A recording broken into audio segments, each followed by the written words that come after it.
Is doing well. Thank you all for being here. Please take a moment, hit that like button, hit that subscribe button. I hope everybody had a weekend that was as enjoyable and as fun as mine. It was and has been an excellent weekend. I'm going to be showing off some of the ill-gotten, or not ill-gotten, properly gotten spoils from what was a truly excellent weekend. So I hope that you guys will check that out soon. All right, in the meantime, let's give it a bit of time. Let's see who joins. Please take a moment, hit that like button, that subscribe button.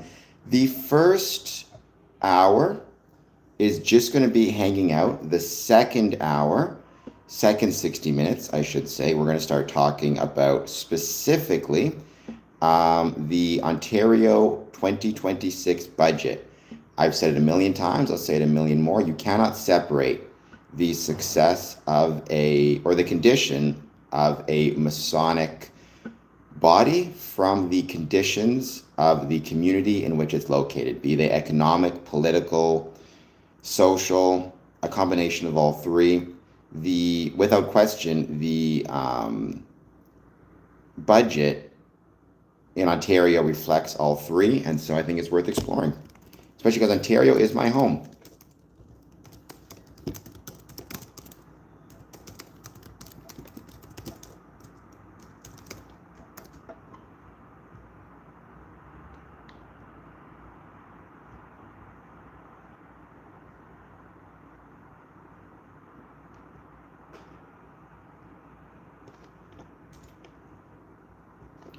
For now, though, jump in the chat, say hello. The first 60 minutes, as you know, I don't have any specific topics.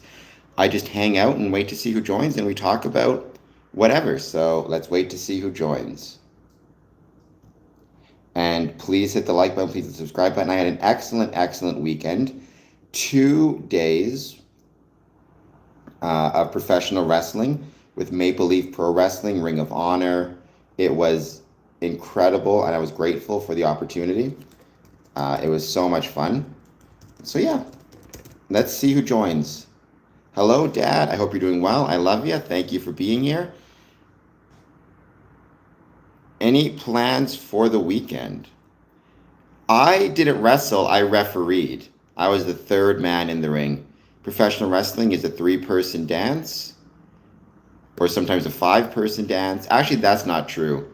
The one thing I've learned being involved with professional wrestling is professional wrestling is a 1,000-person dance. You've got, especially when it's televised, you've got the wrestlers in the ring, you've got the referee, you've got the agent, you've got the camera people, you've got the production crew, you've got the social media crew, you've got the announcers, I'm missing a million, you've got the managers, you've got people in the truck, you've got the audience. Again, every single one of them is working together, the purpose of which is to create a successful show, to create a successful event. So honestly, professional wrestling is a lot like Freemasonry. It's a team effort. Everybody needs to be involved. Everybody needs to work together. And I'm grateful that I got a chance to be a very small part of a very large, very professional, and very impressive team.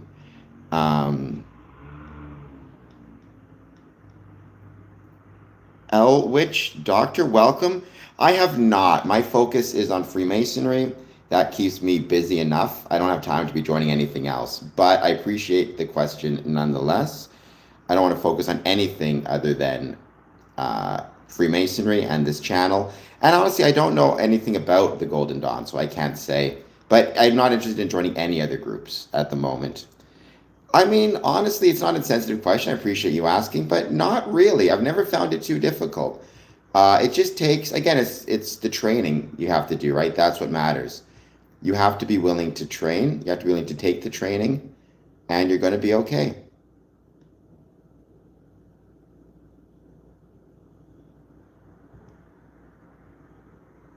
But the question is, are you willing to do the training?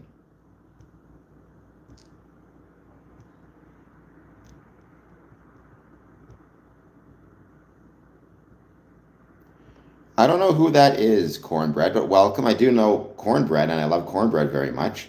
So that's quite nice. When you say, I don't know who that is.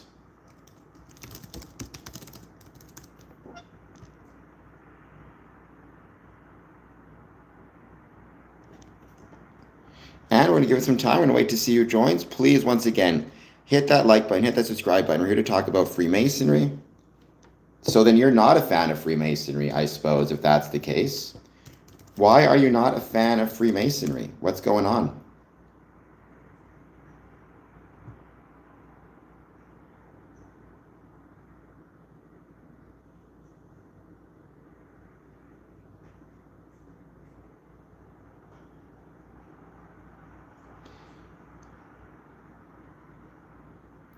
As you should, Richard, as do I. I mean, it is an absolutely incredible sport slash theater. It's both, and it's incredible, and nothing but respect to them. I think, who was Billy the Kid again? There was a famous old Western fella who was a Freemason. I can't think of who it was now, though. Hello, Bear. Thank you for being here. That is true, David Thompson. People are always afraid of what they don't understand, which is very unfortunate, but it happens. Having said that, if people are afraid of Freemasonry, I've been a Freemason for 20 years.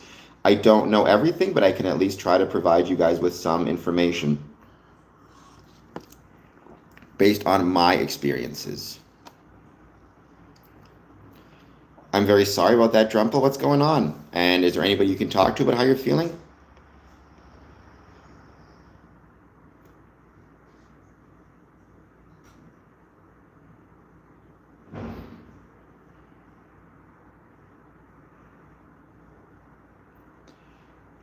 I agree. Why are there more viewers than likes? That's a good question. We should change that. Hit that like button, guys, and hit that subscribe button. We need them both.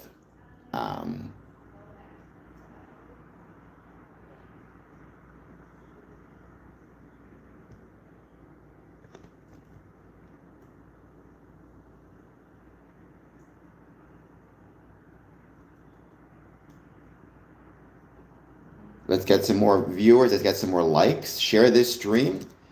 Support me on Patreon. Fear the unknown is a big problem. You're not wrong, Dad.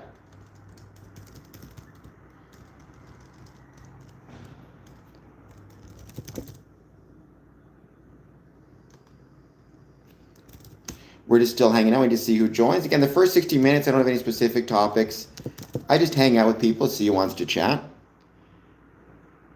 I don't know what that means, Ave, but if you're doing something that results in you getting snitched on, then don't do that. Hello, Hooper Producer. That's a name. How's it going? Thank you for being here. Please take a moment, hit the like button and the subscribe button. I would be much obliged.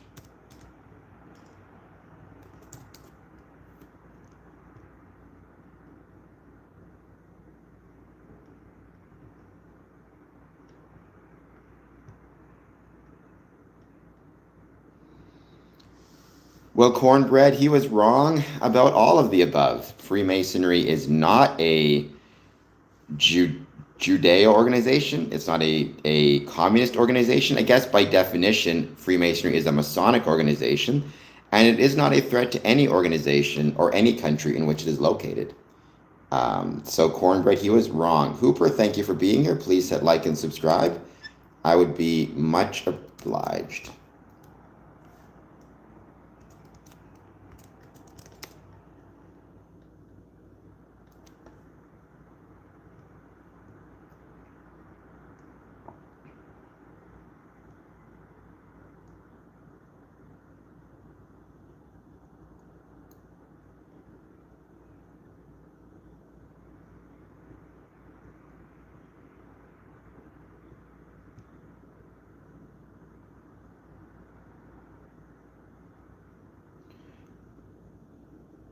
Well, we shouldn't be having crusades at all. Let's say no more crusades, because I feel like that would be not a good thing.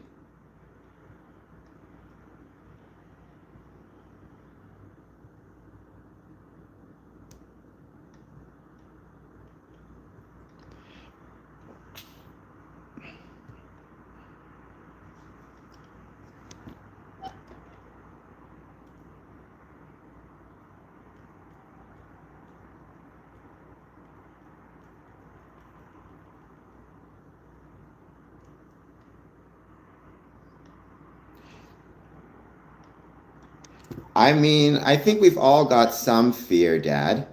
I don't think that's unique to me. I think hopefully, though, what you can do is you can learn how to manage it because there are some incredible things in the world. And if you're too afraid, you're going to miss them. And you traveled pretty far as well, so keep that in mind. Hello, Alfie?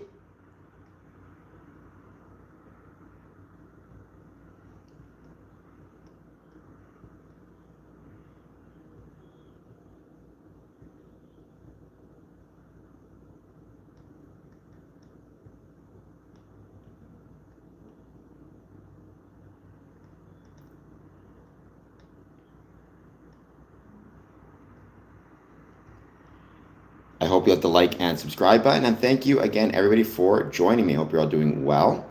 Let me know how your day is going and anything you want to chat about when it comes to Freemasonry. The first 60 minutes, no specific topics. We just hang out and chat. You work with whomever you want to, but I don't want to see any crusades. I think we should all get together and live in peace and harmony. From what I understand, the crusades were not a particularly peaceable or harmonious event in human history. For the time being, though, we're still just waiting to see who joins. Please take a moment, hit that like button, hit that subscribe button. Crow's milk.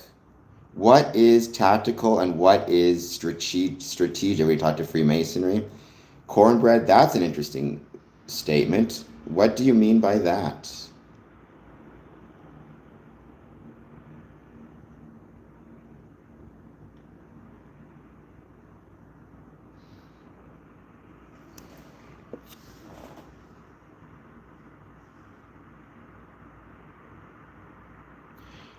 Because Freemasonry is not an experiment. Freemasonry also is not Jewish. It started in England well, I mean, you could say it actually started in Scotland if you prefer. It started in either England or Scotland.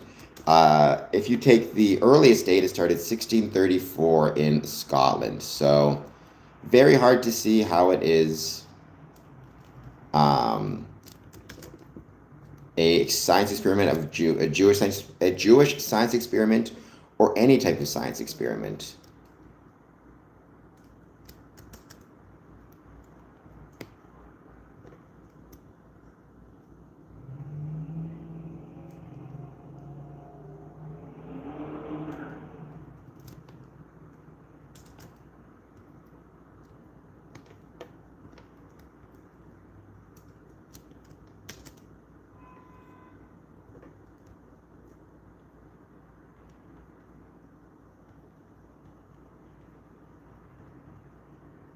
So, I mean, I guess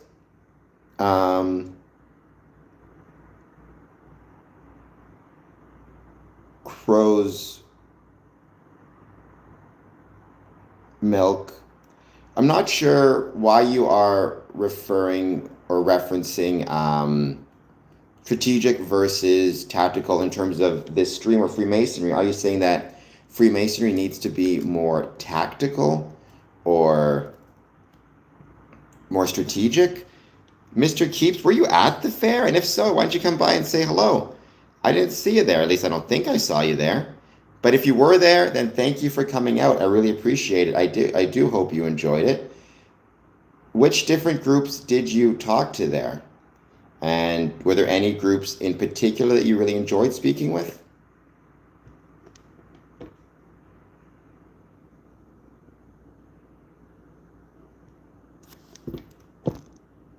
EXO says yes. Yeah, I saw those. I mean,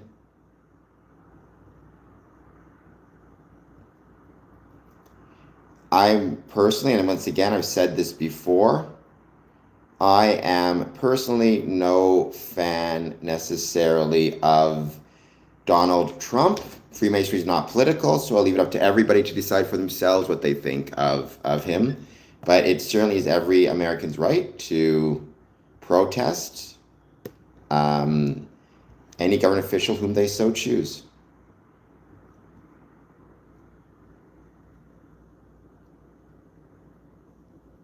Okay, well, then I appreciate you swinging by and checking it out. Yes, everyone subscribe, EXO. So like I said, what was your favorite group or organization which you spoke to? I'm going to show off some of the things that I picked up from there. Some really cool stuff. So I wanted to show it off a little bit. I hope you, Mr. Keeps, also grabbed some of the swag that was available.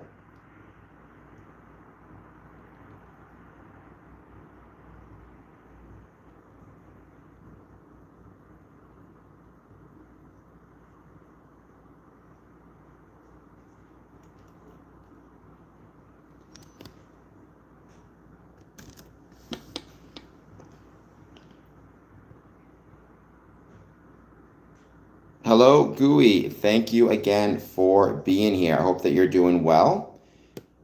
Thank you for joining. We got the hearts. That might be Smokey the Clown. Unfortunately, Smokey and I wasn't able to do a stream on the 29th that we normally do. I wanted to, but I just got too busy I had a Masonic funeral service. I had a bunch of stuff I had to deal with. So sadly, I could not stream with him. But let's aim for April 29th, see what we can do. I've heard the phrase protocols of the Elders of Zion, but I have no idea. I have no idea what it actually is. To my knowledge, it's an anti-Semitic trope. I'm joking, of course. All right, well, I figured you were joking, but I wasn't sure. I mean, there was enough people there that you could have very well kept undercover. It wasn't crazy well attended, but it was well attended. We had a lot of Masons show up, which I was grateful for. We had a lot of people there, a lot of groups. So it was really fun. I posted some pictures from it. We had our city councilor stop by. Well, I would say individual Masons, Saren, can learn morals from whichever book they consider to be their volume of the sacred law. So certainly if you're a Muslim, you will be learning your morals, I would think, or your ethical considerations from your faith in Islam. If you're Christian, the Bible.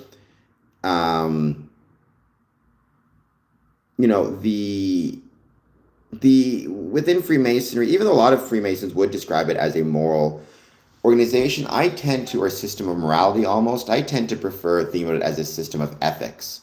And I think ethics within Freemasonry, that is kind of what Freemasonry teaches.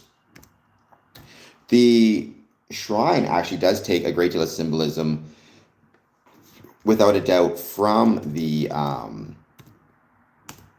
a great deal of symbolism from the Islamic faith or Islam in general, or the Muslim kind of culture. If you look, for example, at the shrine, a lot of what you see, it's really fascinating, is connections to Morocco, the Fez, Morocco being a Muslim country. Light free. Okay, I mean, I am not the best at understanding the difference necessarily between Muslim versus Islam, which is like when to use the term Islam versus Muslim.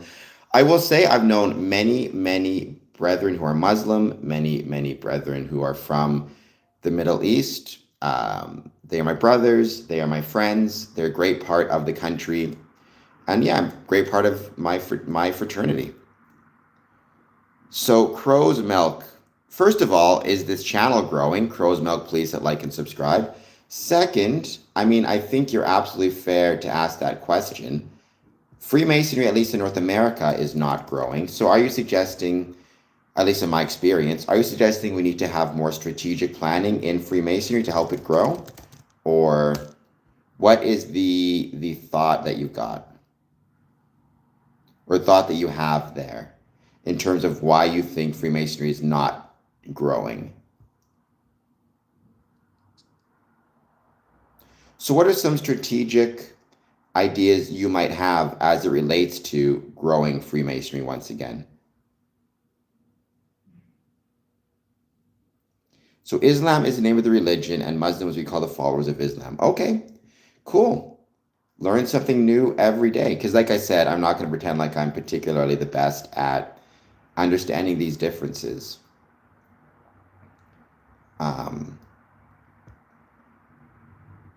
Light free, how's it going? By the way, everybody can also, if you want to take a moment to hit the like button, subscribe button, consider a super chat. All that stuff would be much obliged. Join a membership.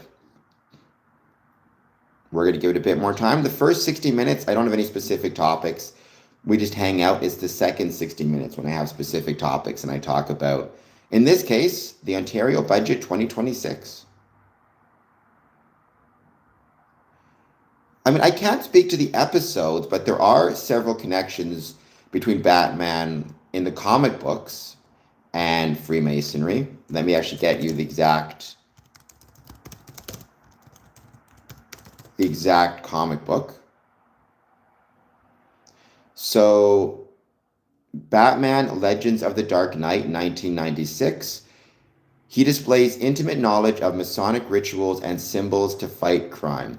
While not explicitly labeled a Mason, the Batman uses his knowledge to infiltrate secret groups, leading to fan analysis suggesting a thematic or hidden Masonic link. Conspiracy arc in this 3-part storyline, writer Doug Monek features Batman tracing a serial killer using knowledge of Masonic rituals. So there you go. I don't think it ever says he is for sure, but it does seem to imply that he's a Mason, or at least is aware of Masonic connections. Palpatine, somehow Palpatine has returned. I mean, I think you need Palpatine to do what you think is best. It's hard for me to say because I don't know you very well. But I think if college is something that's speaking to you, then there's a lot of value to school. There's a lot of value to college. So what I would say is consider it. I wish I could give you a better answer, but the problem is because I don't know you well enough, it's very hard for me to say.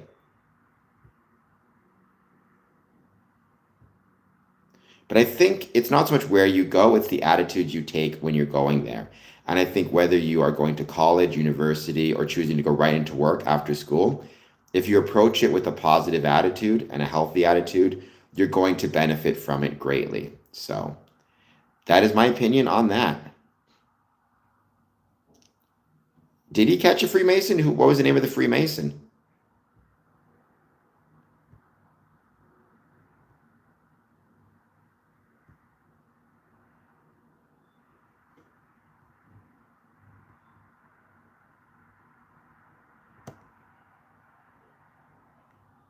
Who is this Freemason whom you speak of? Once again, we're just hanging out, giving it a bit of time. Wait to see who joins. Please take a moment. Hit that like button, hit that subscribe button. We're here to talk about Freemasonry. Any thoughts you have on Freemasonry, let me know. Once we get done the first 60 minutes, first of all, I'm going to start showing off my some of the swag I collected from this weekend's community services fair, which is going to be a blast. And then we're going to start talking about the Ontario budget.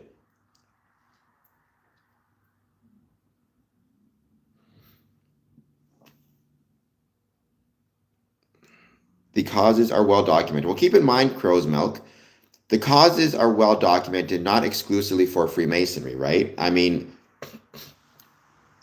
this has been an issue. This has been a challenge that has been plaguing not just Freemasonry, but civic institutions in general.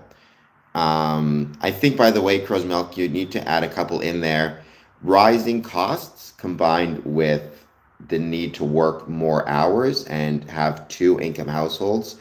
The economic conditions are not favorable to community service of any sort right now, or community engagement of any sort right now.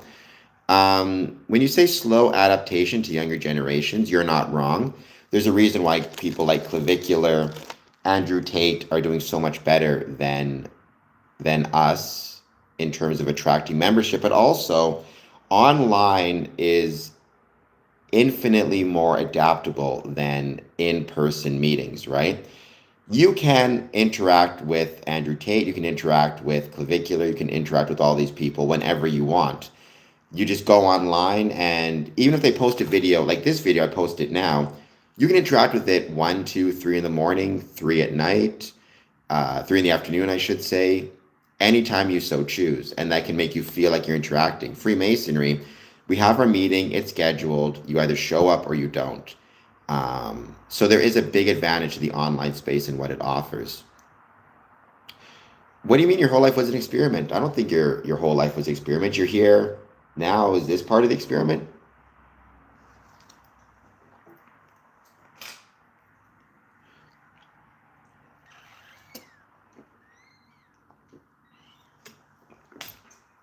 All right.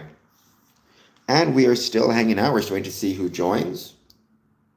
Please take a moment. Hit that like button, hit that subscribe button. We're here to talk about Freemasonry.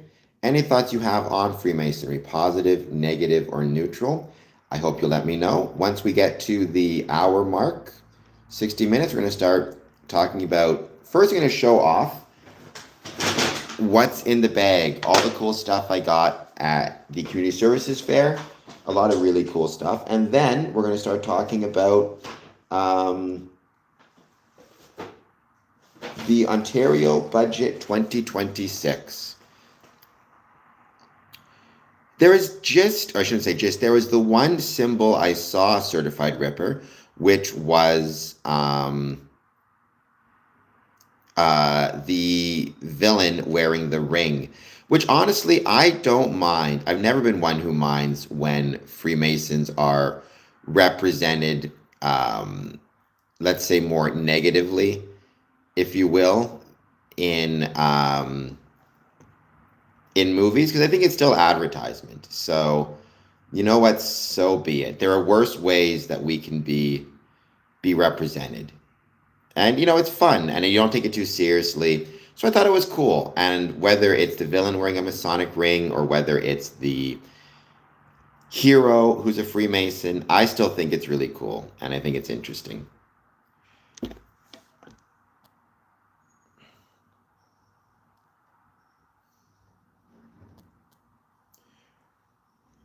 Well, White Lives Matter, that's quite a name you've got on your handle. My suspicion is you might be a bit of a troll, but welcome nonetheless. All right, guys, I hope you guys are doing well. Please take a moment. Let me know your thoughts are on Freemasonry. Consider doing a super chat. Consider hitting the like button. Consider hitting the subscribe button. Any thoughts you have on Freemasonry, positive, negative, or neutral? I'd love to hear it. We're going to give it a bit more time. We're going to wait to see who joins. And I hope you guys had a great weekend. I hope you guys had a weekend that was as fun as mine.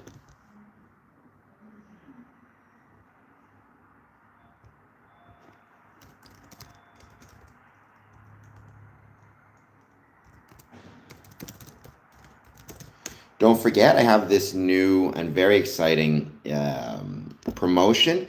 If you join my Patreon at almost any at least the $10 level, or give me a $10 super chat, I will send you some coins. So I hope that you'll consider checking that out. These are some coins from around the world I've picked up on my travels. So I think, fingers crossed, we wanted to take down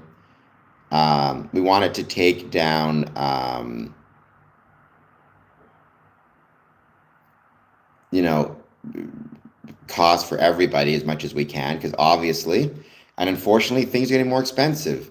And as things get more expensive, that's going to affect Freemasonry, unfortunately, right? And as it should, right? It's one of those things where, as much as we might like to pretend otherwise, we cannot pretend that the conditions within Freemasonry are not affected, or that Freemasonry is not affected by the conditions of the country in which we live, and that includes economic conditions or the province in which we live. So there you go. I'm doing the live stream about it right now. So Light Free, you and I were working together on it. But thank you everybody for joining. Again, the first 60 minutes, I just hang out, chat. Don't give any specific topics. Then we'll go on to showing off some really cool stuff I've got. But for now, please hit like, please hit subscribe. I will be back on at 1 a.m. as well. So be prepared to see me then.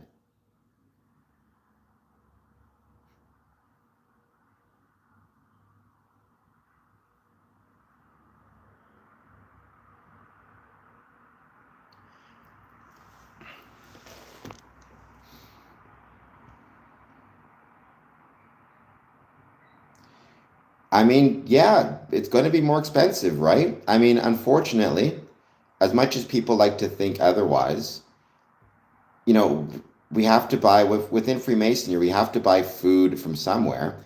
We have to pay rent on our buildings, or if we own our buildings, you have to pay the property taxes and the utilities. We have to drive ourselves to and from the meetings. If we're going to hold events, for all of this stuff, it's going to cost us money. So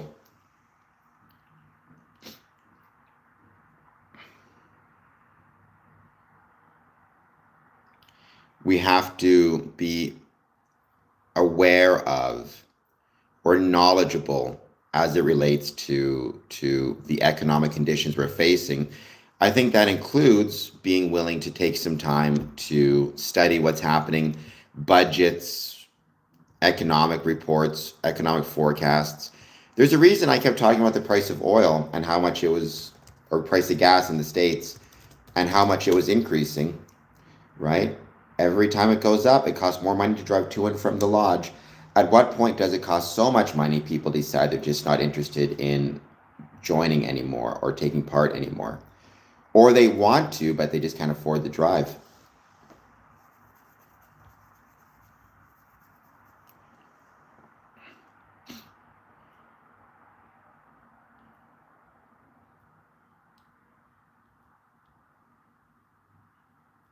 We're just going to keep hanging out. We're just going to wait to see who joins. Again, the first 60 minutes, I don't have any specific topics. I just hang out.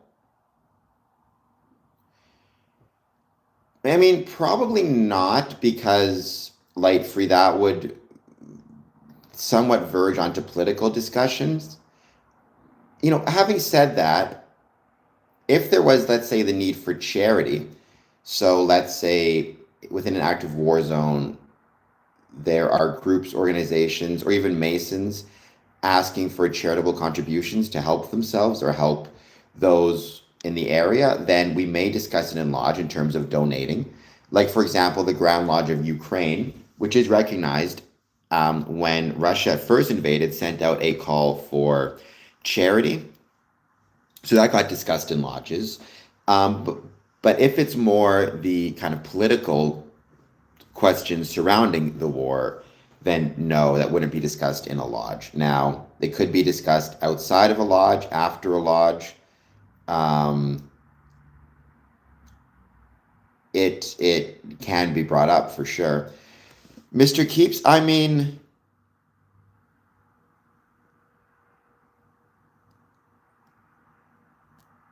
so Mr. Keeps, I mean, the idea of it stabilizing, I find it's not going to stabilize anytime soon. If it did, I would be absolutely amazed. I can't imagine it stabilizing quickly. I think we're going to be dealing with these very high gas prices for a very long time. And yeah, it's not going to be good. It's not going to be good for anybody, but especially, or not exclusively, it's not going to be good for Freemasons, as they have to navigate how much it costs to drive to and from lodge. Even for me, wanting to take trips, the cost of plane tickets is going up. The cost of bus tickets is going up. We're dealing with this now, and we're trying to figure out how best to deal with it, how best to travel. Somebody just mentioned, right, a couple of streams ago, they could not go to a Masonic funeral because it was just too expensive to travel to and from.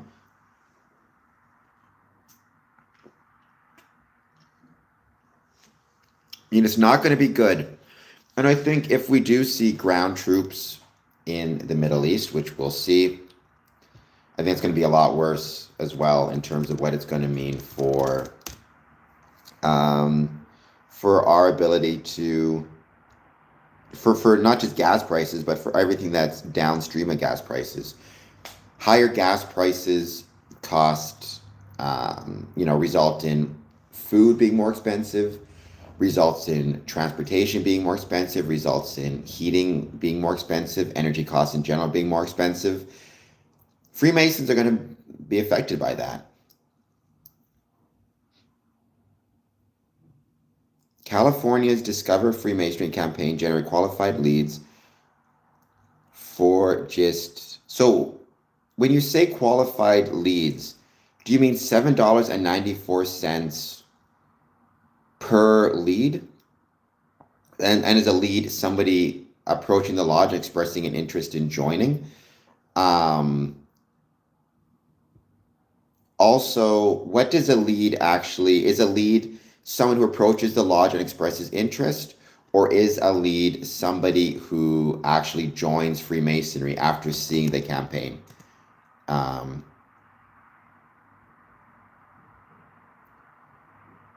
mean, look, I think California Freemasonry is incredible.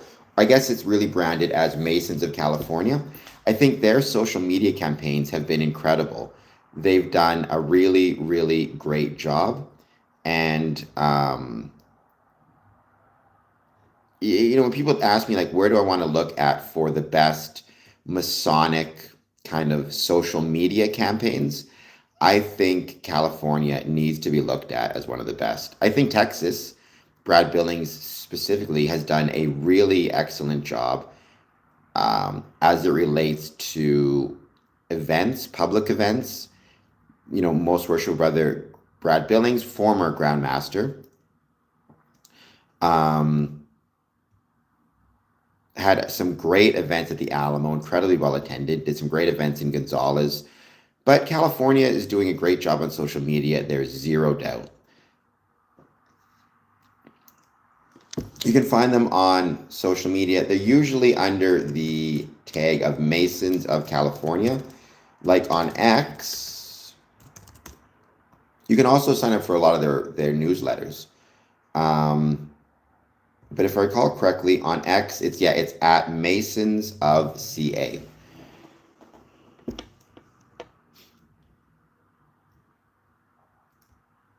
They're also on Instagram. So yeah. I've had the chance to visit lodges in California on a couple different occasions, both in Los Angeles and in San Francisco, and both were a blast. It depends, light free. I mean, so obviously there will be a standardized set of discussion points because, like, you're going there for a specific purpose. So if you are attending a Masonic lodge and it is a business meeting or an administrative meeting, then you're talking about the administrative things necessary to maintain a lodge. Paying of bills, reading of correspondence, reading of minutes. All of that stuff is done so you make sure the lodge is in good administrative and financial shape. So you can then talk about planning events. Maybe you want to go out for dinner with the guys. Maybe you want to organize a bowling night.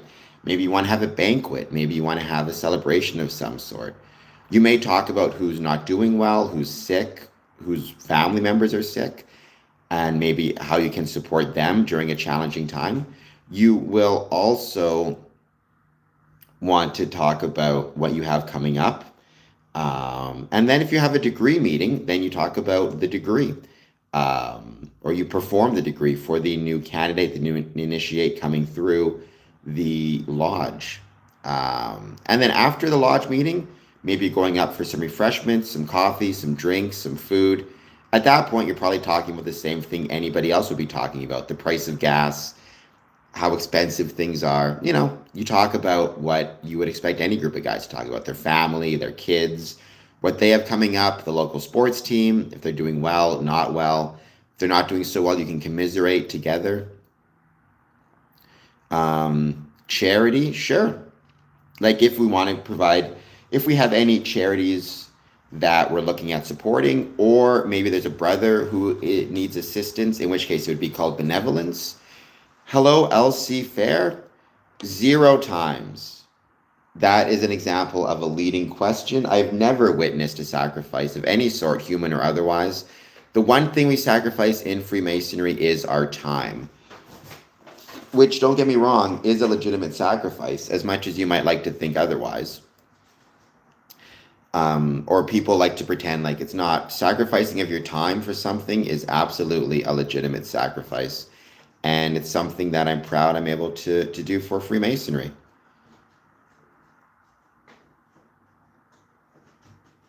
We witness I mean, but that's true every day since I've been alive and since CNN has been on the air. Unfortunately, somewhere around the world, people are very often being harmed, hurt, sacrificed. Maybe one day we as a society, and when I say society, I mean in the global sense, will get to the point of no longer seeing human lives be lost, um, except through natural causes. But unfortunately, we are not at that stage yet. Maybe one day we'll get there, though. Human beings are pretty amazing. We can do some pretty incredible things. So, like I said, maybe one day we'll get there. We got some hearts that might be smoky. If that is smoky, welcome. Thank you for being here. If it's not, whomever it is, thank you for being here. I hope you're doing well.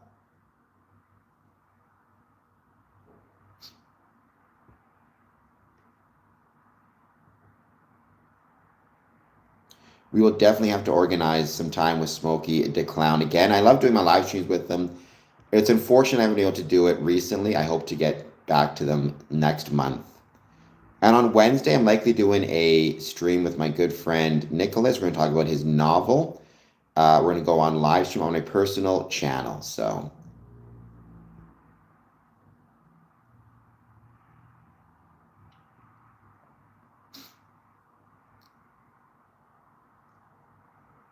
but let's give it a bit more time. Let's see who joins.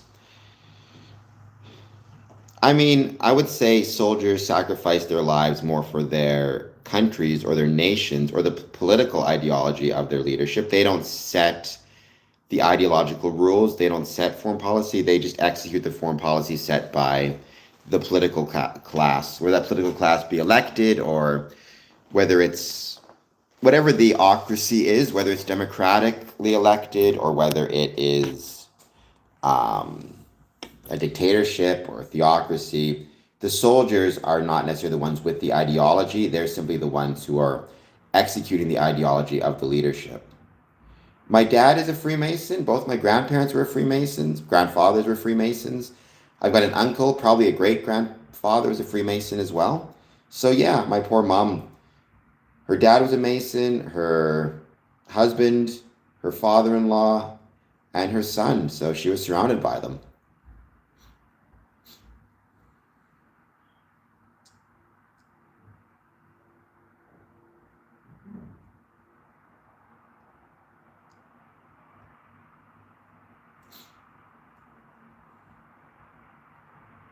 You can't be born into Freemasonry life. I know what you're trying, I know what you mean by that.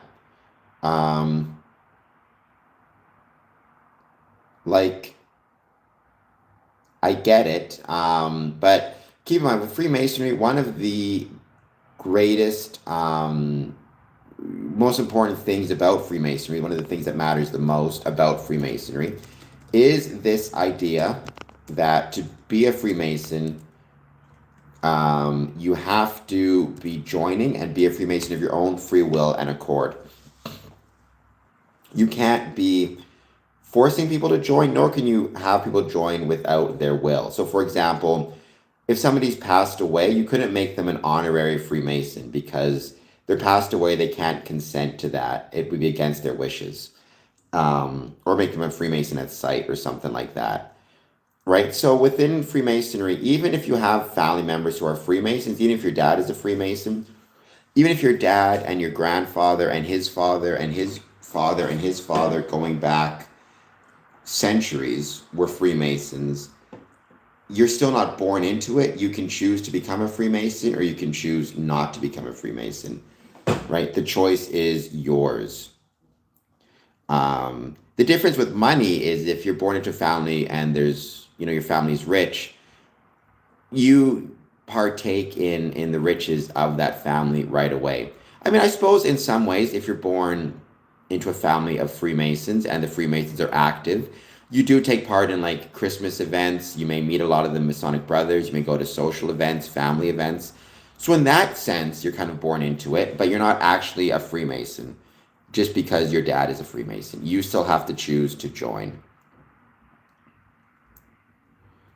Well, not everyone in my family, but many of them, they had influence, I suppose. I mean, but it's hard to say. Like, I'd like to think I would have been a Freemason, whether my family was or not, because I've known many people who joined Freemasonry who had no family connections, no fathers or grandfathers or anybody who was a Freemason in their family. And they still joined, they still found the craft. I like to think that if something is meant for you, you will find it. But I have no clue. I can't run the experiment, so I have no idea to what extent me being a Freemason um, is based on the fact that my dad was a Freemason and my grandparents were a Freemason. I didn't join in like my dad's lodge. I joined in Windsor, passing by the Masonic building. I saw it, decided I wanted to join at that moment. It's one of those things where I would have passed by that building anyways.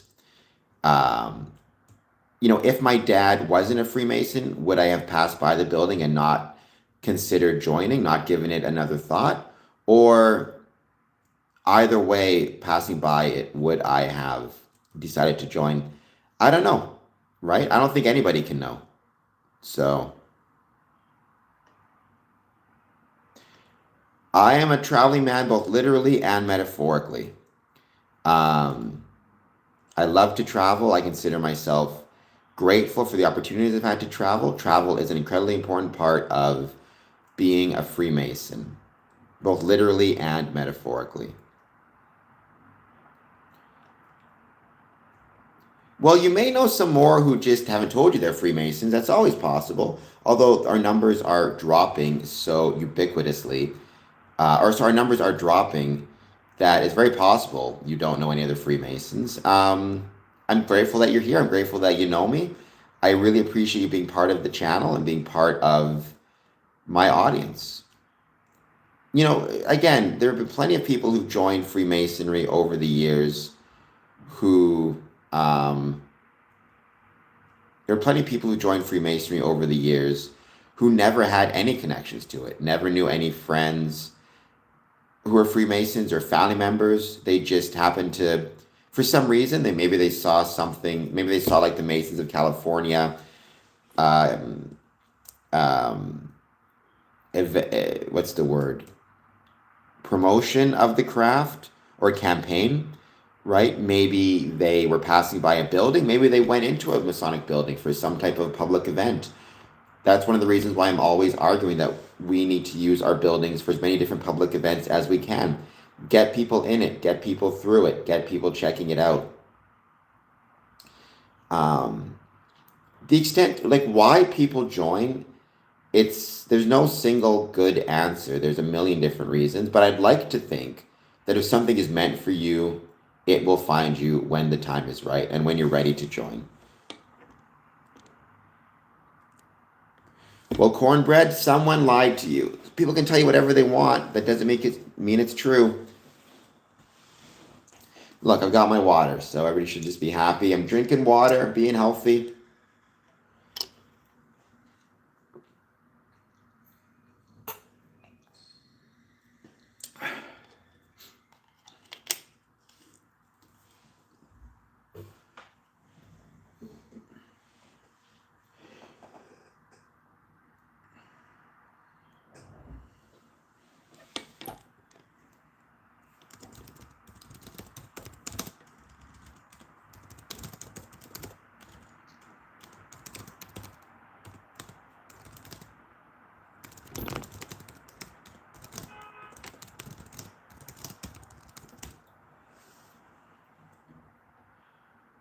Cornbread, now you're getting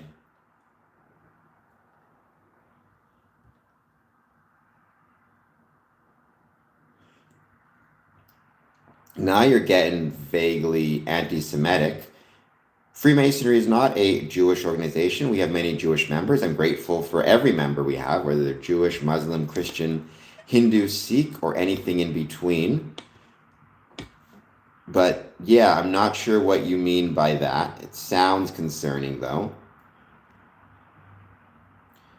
Freemasonry welcomes men of all different faiths, ethnicities, backgrounds, races, religions, etc., etc.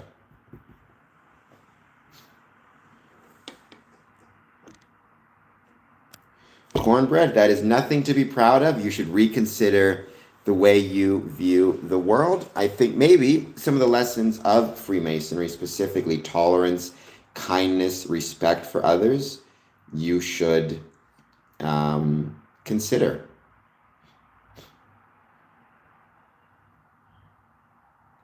And we're still hanging out, waiting to see who joins. Another 9 minutes. I'm going to start showing off some of my spoils from this weekend. I got a lot of really cool things, and I can't wait to show them off. Well, I mean, when you say Freemasons should be proud of, everyone has their thing. I'm not sure what you mean by that. I think maybe being a Freemason in and of itself, you can argue whether that's something to be proud of or not, because membership within Freemasonry, I mean, you could view it as membership within a gym, right? The membership isn't necessarily the thing of which you should be proud. Rather, you should be proud of the work you put into it. So if you're a member of a gym, every time you go to the gym and you work out and you exercise, you try to make yourself physically fit and healthy and strong, not just for yourself, but for those around you and for those who rely on you. That is something of which you can be very proud. Freemasonry, every time you go to lodge, show up, support the lodge, help the people out, it's the exact same thing. Help out the community, it's the exact same thing. It's something of which you can be proud, and the harder you work, I think the more pride you can have. Well, when you say I'm a Freemason, so what? It's because I love being a Freemason, and I think it's a way I can contribute to making the world a better place and making my community a better place. When you say you're a fascist, that seems like you're making the world a worse place. So if anything, the two of us seem to be on opposite ends, one trying to make the world better and one trying to make the world worse. I guess we'll see at the end of the day who succeeds and who doesn't succeed, but we'll keep my fingers crossed, and I'm able to have more success than you, I suppose.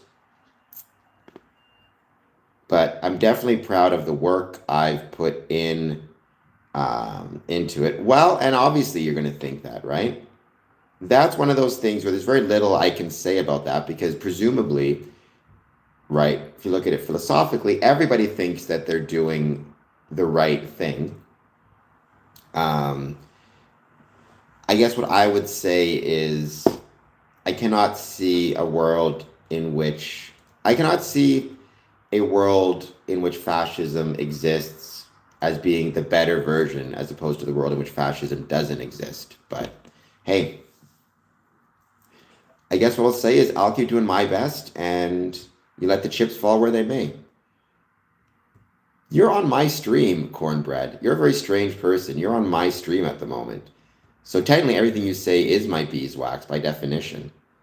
But I would say you're making this, I cannot imagine how fascism creates a better world. I think what makes a better world is tolerance, kindness, charity, benevolence, respect for different ethnicities, different races, different backgrounds, all of which Freemasonry supports. Democracy, democratic rights.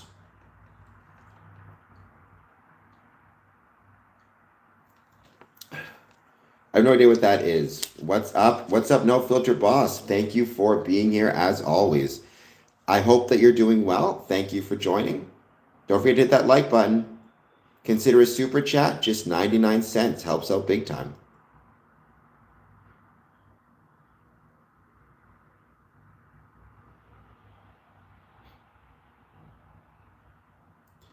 And we are going to keep hanging out. We're going to keep waiting to see who joins. We got some trolls. We got a lot of trolls. It happens. They come in and out.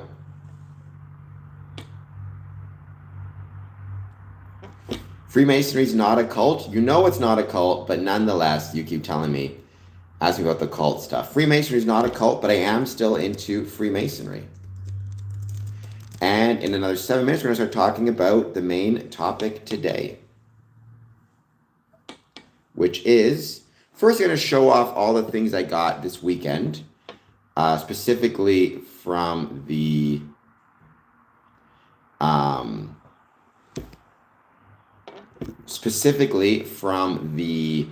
Community Services Fair and the Brothers of Zion Lodge, which was really cool. We're going to go from there. And then we're going to start talking about the Ontario budget, Ontario 2026 budget.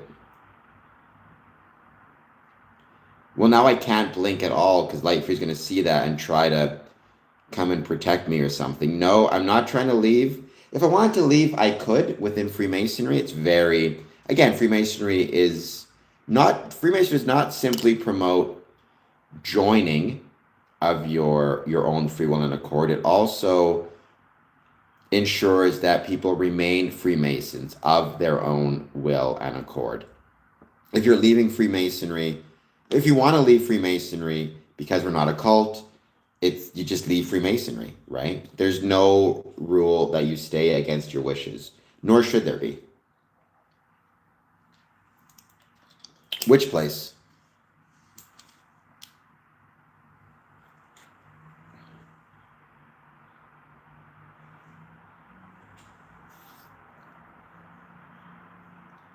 Sorry, which place? Brothers of... It depends, David Thompson, on, some people have a stigma against Freemasonry. No? I mean, Zion Lodge. Zion Lodge #1. It's in Detroit. It is actually the oldest Masonic lodge in, if I recall correctly, the oldest Masonic lodge west of the Allegheny. First Masonic lodge located in Detroit. I'm actually a member of the Masonic lodge in Israel, Lodge Holy Land number 50. But Zion, in that sense, does not refer to Zionism, which I think you're assuming it does. Or Zionism, right? But it is called Zion Lodge #1 out of Detroit, Michigan. And they're a really cool lodge. Again, the oldest Masonic lodge west of the Allegheny Mountains, I believe. I could be getting that incorrect. No, you don't leave in a body bag. You don't leave. You just leave. I mean, you can do it the good, or not the good way, the respectful way, which is to let the brothers know, I'm stepping away from Freemasonry. Maybe I find out it's just not for me. Maybe I'm too busy with work. Maybe I can't afford the dues with the price of oil going up. There could be a million different reasons as to why. But, you may be moving for work. You may just be moving away. Who knows? But you can leave at any time. You can let the brethren know that you're leaving, or you can just stop paying your dues and you just walk away. Or roll away, if it was in my case.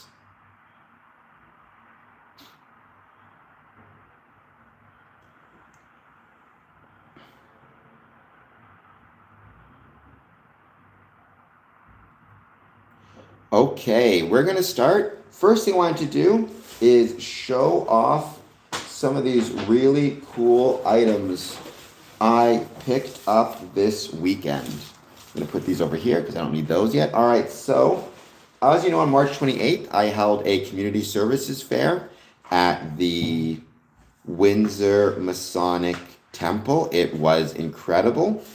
Here's just some of the items that I got and I was so grateful for. First off, I got this Zion Lodge #1 pin, F&AM. Check this out here. I know it's backwards, but that is an absolutely beautiful pin. Here's the other side. That is the Detroit Masonic Temple. It is the biggest Masonic temple in the world, or the largest Masonic temple in the world. It was started building in 1920, finished in 1926, if I recall correctly. We got 2, in honor of hockey, Detroit Red Wings rings. Let's go Red Wings. Honestly, though, I'm a supporter of the Spits myself. We got these 2, again, beautiful pins from Zion Lodge as well. Thank you for those. We got an Uncle Sam figure. And we got 2 of these awesome American flags. Now, the reason that I got these items, we also got a slice of apple pie. Or excuse me, a mini pie, not humble pie. The reason we got these is because I had made a bet with Zion Lodge. I am from Canada, born and raised. Zion Lodge. We also got this incredible card. Zion Lodge is from Detroit, Michigan, the States. And so we made a bet regarding the outcome of the Canada-USA sled hockey game. As you know, it was, they have a wax seal. That's really cool as well. As you know, or maybe know, Canada, United States, we played in 3 gold medal games this Olympic season. First, we played in the gold medal game for men's hockey, women's hockey. We lost both of those. We then played again in the sled hockey tournament. I made a bet with Zion Lodge, Canada versus USA. If Canada had won, Zion would owe us a bottle of whiskey and a commemorative coin. If Canada lost, we owed them a bottle of whiskey, a commemorative coin, and we also got them a signed hockey stick from the Windsor Spitfires. Canada lost, very sad about that, but that's okay, those things happen. So they came to see us on March 28th at the Community Services Fair, where I presented Zion Lodge on behalf of Border Cities Lodge with some Beaver Dam whiskey, a commemorative coin, which I'm going to show you guys in 1 second, and a signed hockey stick from the Windsor Spitfires. But to show they weren't sore losers, they delivered to us an apple pie, some of these awesome items, and this really cool card, these stickers, and this card, which, or actually a history of Zion Lodge, excuse me. That is really, really cool. I didn't even see this in there. That is beautiful. Not everyone, I bought them 1 bottle of whiskey. They can share that amongst themselves if they so choose.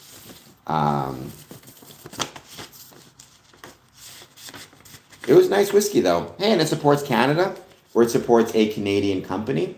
It also supports the sled hockey players. I don't think we give our Paralympic athletes enough credit for the work that they do. And it supports the fraternal bonds between our 2 different organizations. So, yeah, I loved it. And I was grateful for them for that.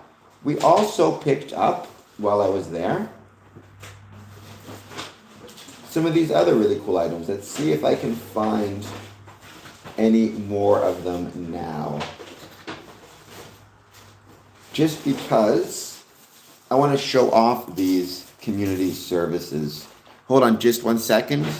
Actually, I think that one's empty. Let me see if they're in here or in here. Oh, yes. Also got a kidney. This isn't my kidney, but we had the Kidney Association present. They gave me the squeeze toy of a kidney. We got a Canadian Blood Services pen. And we got a Donor Nation Lifeline pen as well. firm believer in organ donation. And I also got this, which is a Canadian Blood Services backing for your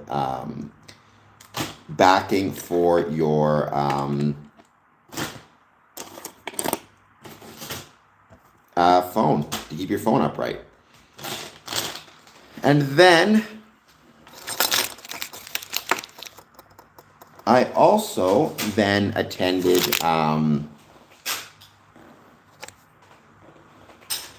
the really, really cool and really, really fun St. Clair College open house. Got some really cool stuff from that as well. Why not show it off, you know? Let's see. We got a bouncy ball, St. Clair Center. We got a whole bunch of sticky notes, notepads, another notepad. So it was a blast. I want to thank again everybody who came out to support the Community Services Fair. I also want to show you guys the commemorative coin that I gave on behalf of the Windsor Masonic Temple, or from the Windsor Masonic Temple. Give me 1 second.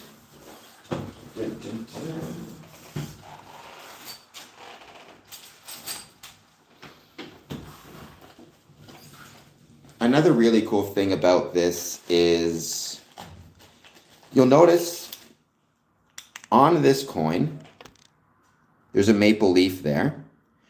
I brought this coin to the professional wrestling show where I was refereeing, and I gave one of these coins to a lot of different people there, including the people that were involved in my match that I was refereeing, including the agent. But the promotion itself was called Maple Leaf Professional Wrestling. And the coin, as you may have noticed, had on the one side of it, it had a maple leaf. So I thought that was really, really cool. Good connection between the two. Well, it depends. Zion usually is meant to refer to the city of Jerusalem. Though I don't think it always refers to that. I also think sometimes it can refer to just a holy land in general, right? So for example, I could say, like, as somebody who loves Chicago and think it's the greatest city in North America, the greatest city in the world, I could call it, Chicago is my Zion. Also, there's a Zion National Park in Utah, I think it is. I forget where exactly, but there's a Zion National Park somewhere in the United States of America. I can't think precisely where it is now. So it just means more in a general sense, a place, a special place. If you want to use a religious term for holy place, you can. I think when people think about Zion, it's very often thought of in relation to Jerusalem, but it also just means a place that you love.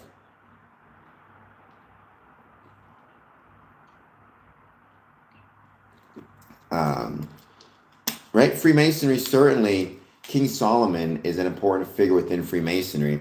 He's not the exclusively important figure within Freemasonry, but he is an important figure within Freemasonry. So certainly, if King Solomon's temple existed, which is questionable from an archaeological perspective, it would have been on Mount Moriah. Though my suspicion is the temple is a figment of it's a theological or legendary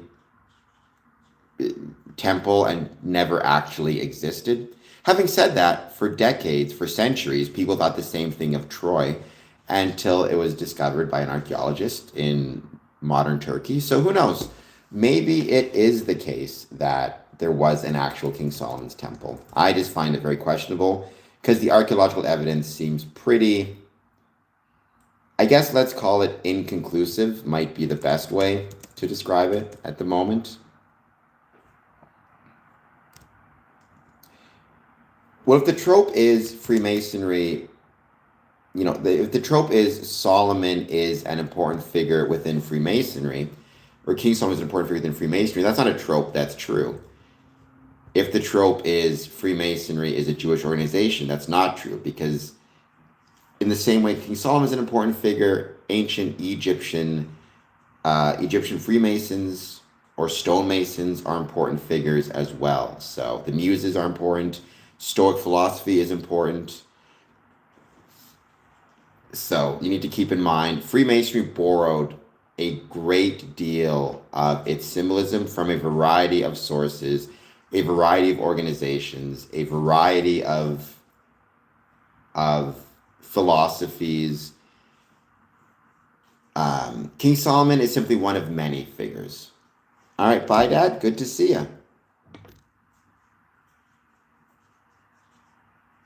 Well, I think that was where King Solomon's temple was supposedly located, right? Mount Moriah. But again, I don't know if...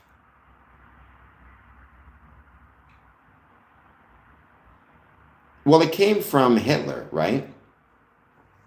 I mean, it didn't come exclusively from Hitler, but it came from Hitler in World War II. He made a lot of those claims tying Freemasonry to Judaism, because obviously when you are a fascist and a Nazi and you're trying to create enemies for the people, any type of community organization, especially one that has private elements, is a good starting point to go after. People like Hitler, monsters like Hitler, they need to create enemies. No, I don't even know what a Hell Knight is, but no Hell Knights.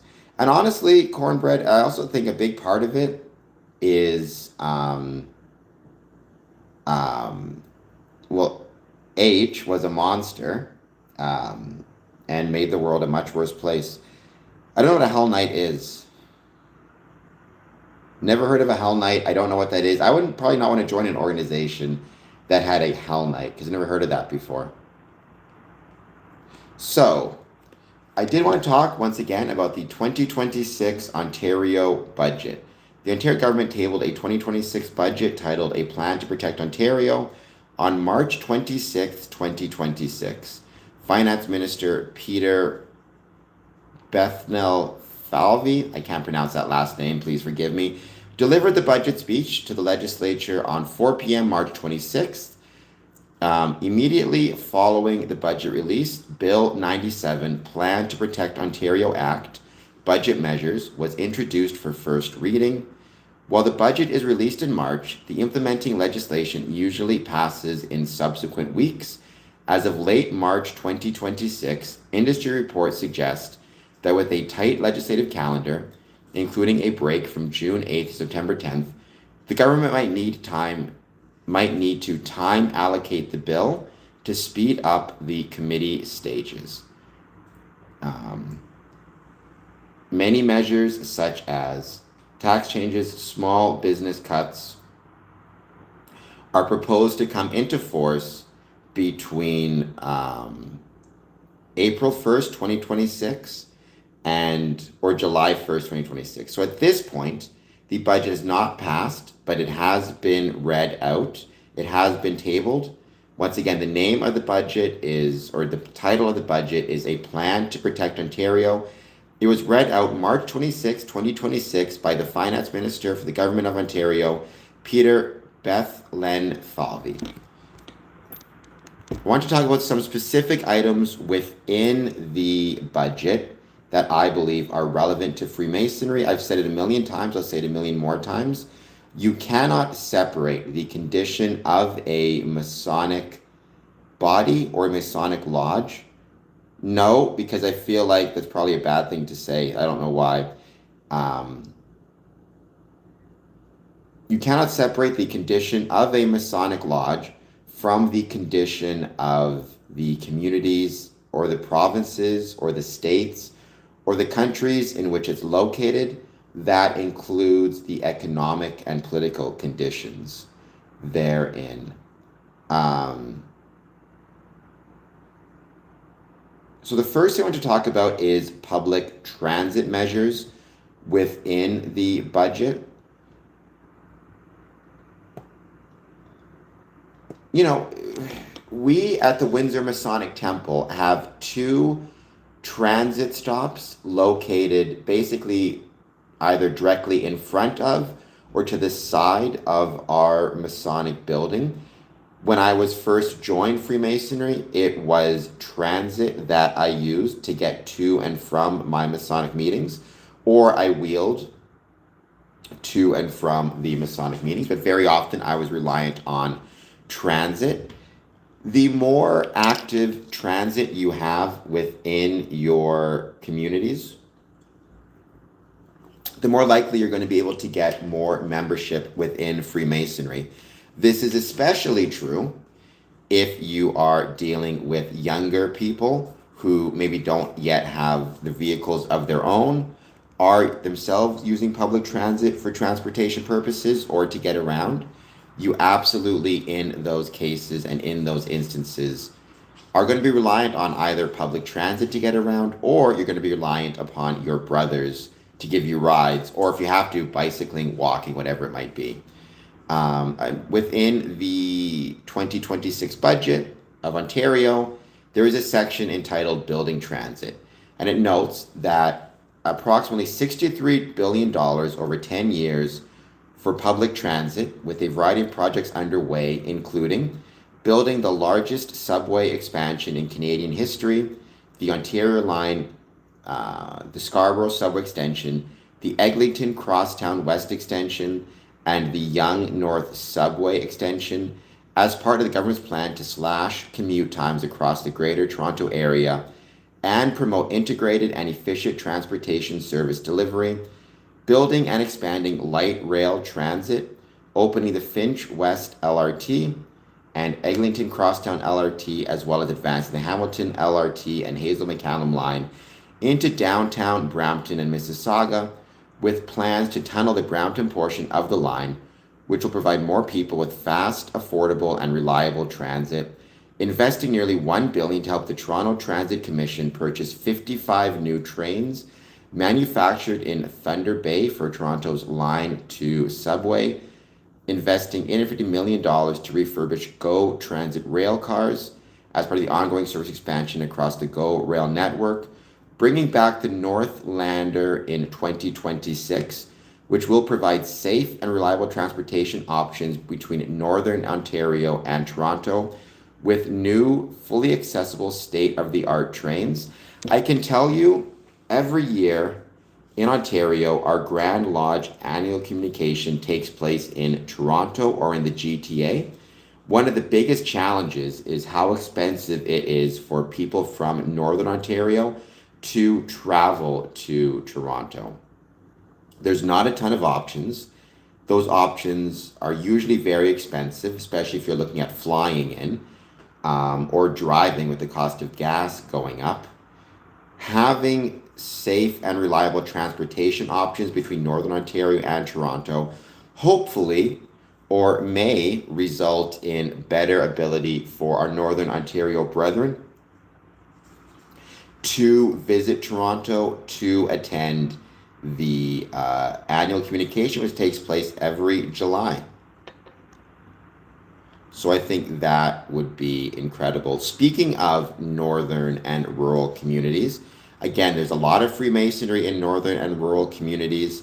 Very often, these Masons can feel isolated because it's so challenging and hard to get to northern communities. No, this isn't a uniquely Masonic issue. Northern Ontario very often feels isolated just in general, but nonetheless, they can feel very isolated within Freemasonry as well.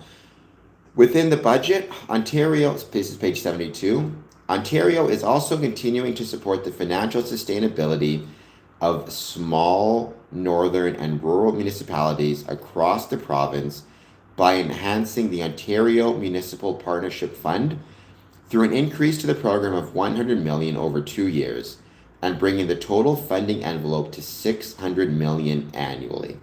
The funding will help municipalities provide critical services from public transit and libraries to emergency services and road maintenance. Again, I can tell you, if you are in a community that does not have decent roads, that does not have decent transit, that does not have decent emergency services, you are absolutely and without question going to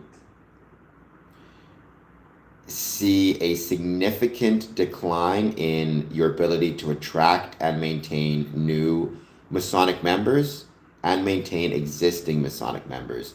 The idea that without public transit, people are still going to be able to get to your Masonic meetings, or without decent roads, even without emergency services. I mean, how comfortable are you going to be traveling to a Masonic Lodge meeting if the weather is a bit more inclement, if you don't have faith in emergency services getting to you and finding you if you're in an accident, right?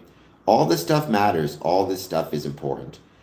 I'm in Windsor, Ontario, Foreign Cape, but I visited Sudbury once and I loved it. An incredible place. Once again, investing in transit in rural communities. Ontario is investing an additional $15 million over 3 years, starting in 2026-2027 in the Ontario Transit Investment Fund. This investment will double the total program funding to $30 million over 3 years to support the startup and growth of transit services in rural communities. Since its launch in 2024, there have been significant interest in the program with over 35 projects at various stages of the application process. Eligible projects include new and expanded bus services, on-demand shared rides, and door-to-door transportation. This additional investment will help us to provide safe, reliable transit services in unserved and underserved parts of the province, driving economic growth and connecting more people to communities, jobs, and housing. Once again, notice the phrase connecting more people to communities, jobs, and housing. Within the framework of connecting more people to communities, you could absolutely say you're connecting more people to Masonic communities. You're connecting more people to Freemasonry within different communities. The ability to travel to visit different lodges within different communities. Again, you could have to drive normally 2, 3, 4 hours to get between Northern Ontario communities. Actually having a decent,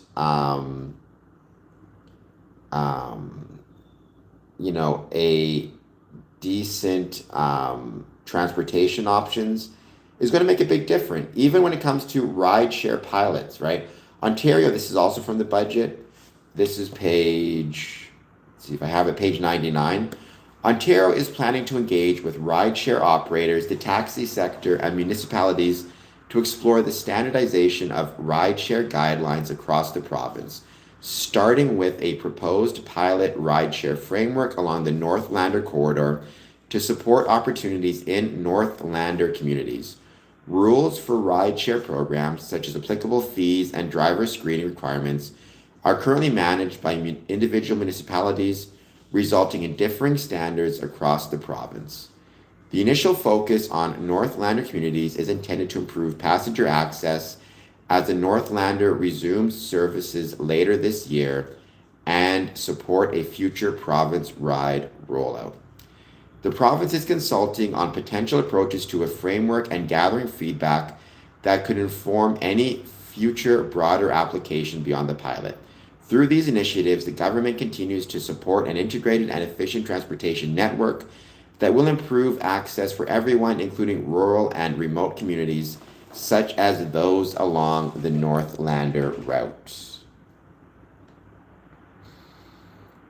I also want to mention the idea of protecting public spaces.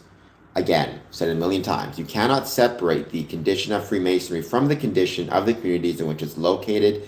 That includes the social conditions within those communities. Social conditions relate to things such as crime, criminal activity, vagrancy, vandalism. As noted in the budget on page 112, the government continues to keep our streets, public parks, and transit systems safe for children, families, while improving access to high-quality mental health and addictions care. That's a big issue in Windsor, excuse me.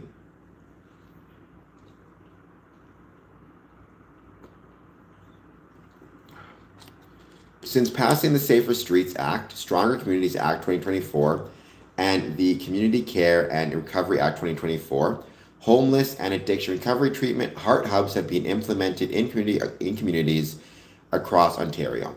This includes 9 former consumption and treatment service sites that transition to heart hubs. Heart hubs are bringing services to those in Simcoe County, Belleville, Windsor, Lanark County, Orangeville, Lambton County, Renfrew, Sault Ste. Marie, Sagamok, Benboca, Sudbury, Guelph, Toronto, Kitchener-Waterloo, Hamilton, Thunder Bay, Ottawa, Windsor, Essex, Hastings County, Prince Edward County, London, Kenora, Niagara, Oxford, Dufferin, Brampton, Peterborough, and Durham. So once again, people are not going to be comfortable coming to your Masonic Lodge meetings if they don't feel safe in the community, if they don't feel safe in the area, if there are people who are unhoused, homeless, under the influence of substances, hanging out in front of the building or blocking access to the building, or in some cases sleeping on fire escapes, which has happened even in Windsor. We need resources for them. We need people to feel comfortable visiting and being out in the community.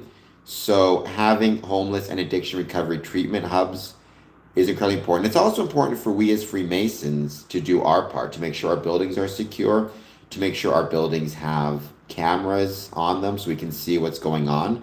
So if there is any criminal activity around our buildings, we can see it on the cameras and contact whomever it is that we need to contact right away. And you'll notice Windsor, Essex getting the nod in there as well. Page, let me see if I can grab this page number. Hold on just one second.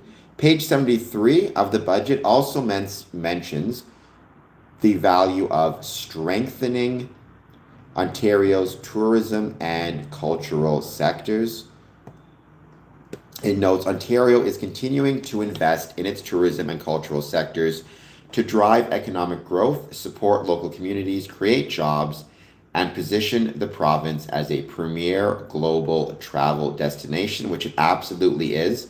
Everybody, if you get the chance, you should visit and you should check out Ottawa, and Toronto, and Windsor, Essex, and Niagara Falls, and Northern Ontario, and Southern Ontario, and London, Ontario, and Ontario as a whole. Obviously, I'm partial to Windsor, Essex, because I think it's an incredible place, and a place that I'm incredibly proud to call home, Windsor, Essex, but all of Ontario is beautiful. And the beautiful thing about Freemasonry is it absolutely provides a destination for tourism, a destination for culture. The Windsor Masonic Temple alone has hosted visitors from all around Canada, all around the States, and all around the world, as has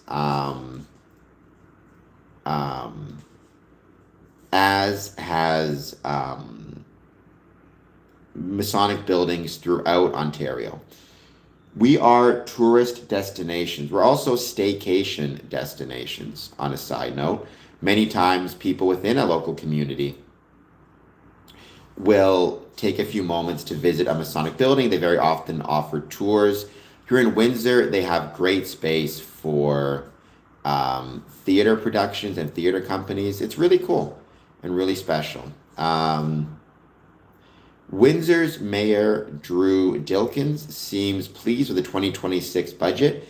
This is according to AM 800. The $244.2 billion budget was released on Thursday, March 26th, and includes $101.2 billion for healthcare. People need to be healthy to be Freemasons, or you don't need to be healthy to be a Freemason, but the extent to which you can take part in and be involved with Freemasonry is going to depend on your health care or your health. If you're unhealthy, if you feel health insecure, you may join Freemasonry, but how active can you be therein? $40.8 billion for education, and $14 billion for the post-secondary education sector.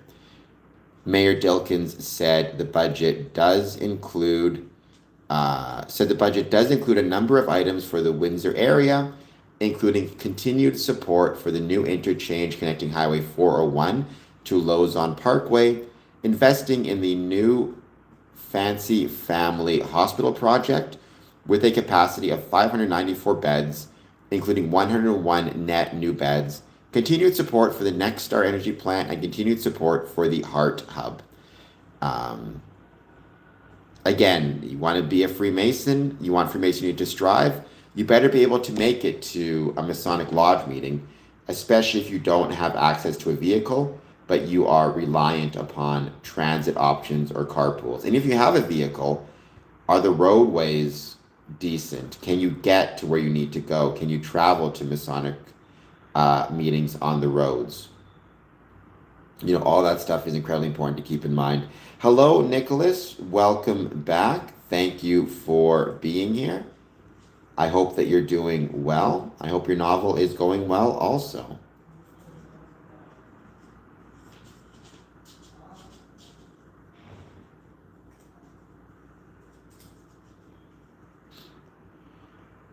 We're going to keep giving it a bit more time. So, what is the takeaways I have from the Ontario budget?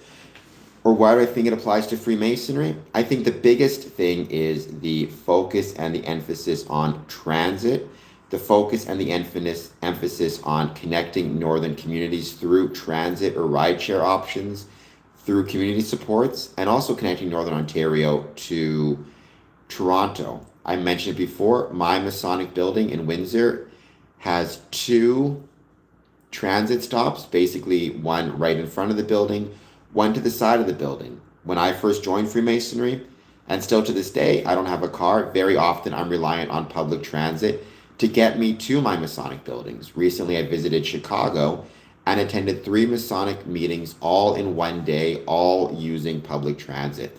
If you don't have decent transit options within a community, you are limiting your ability for your membership to visit, to get to Masonic Lodge meetings, to actually participate and actively participate. For that matter, if you don't have decent roads and decent drivable roads, you're also limiting the options. If you don't have decent emergency services in your communities, people may be more wary to travel, especially if the weather is inclement, because they know they might not get the support they need when they need it. So seeing the Ontario budget focus so much on creating transit options for northern communities, and also for creating transit options that act both within Ontario communities, but also connect Northern Ontario to Toronto, and Northern Ontario to other communities within the same region, I think provides an opportunity for Masons to get to the meetings, to take part in the meetings, to feel safe doing so, and also for our Northern Ontario brethren to get themselves to Toronto to take part in the annual communication that takes place every July. So, me personally, my personal view as a Freemason, my personal view just as a citizen of Ontario, is I'm grateful to see an emphasis on public transit. I'm grateful to see an emphasis on supporting our brethren in the north and in our rural communities. Again, being in a rural community, one of the biggest things that I hear Masons talk about is how isolated they feel from Freemasonry in the rest of the province. If you're lucky enough to live in the Windsor, Ottawa, even Montreal, but Windsor-Ottawa corridor, is you have VIA, you have Flixbuses, all of which, you even have Robert Q, all of which will get you where you need to go within that corridor. And if you're in the GTA, you have obviously the GO system. Not that it can't be improved, and they are working on improving it, but you have the GO train system, you have the transit system that can get you around the GTA. Northern communities and rural communities very often do not have that sense of connection. to travel from one place to another is incredibly expensive. It's getting more expensive as fuel costs go up. So we need to pay more attention to that. We need to support any efforts to provide more options to allow our brethren to travel through transit means and to be less isolated, both less isolated from Freemasonry within the province and less isolated from the province in general. I'm always going to support more funding for healthcare for much the same reason. You know, the ability to take part and be active within Freemasonry is dependent on your healthcare. If you're not healthy, if you don't have access to healthcare, how active can you be? How regular can you show up within Freemasonry? You need to keep that in mind as well. And again, as somebody who dealt with this at my Masonic building, dealing with people who are unhoused, who are camping out on fire escapes, who are intoxicated in front of Masonic buildings, it makes people less inclined to want to attend Masonic Lodge meetings because they may feel unsafe doing so. They may feel in danger. It also creates fire hazards if you are camping out on a fire escape or under a fire escape, right? It's incredibly important that we have funding to get people who are unhoused, to get people who are suffering from addictions or mental health issues, the supports that they need. So there's that as well. Okay, welcome Michael Moore. Yes, so there you go. I've never heard of a Hell Night before, but that's what it is. Good day, the Brotherhood. We have Black Freemasons and White Freemasons and Asian Freemasons and all different types of Freemasons. Absolutely. In fact, you know, early on in my Masonic career, one of my worshipful masters he was from Africa. He was actually from Kenya.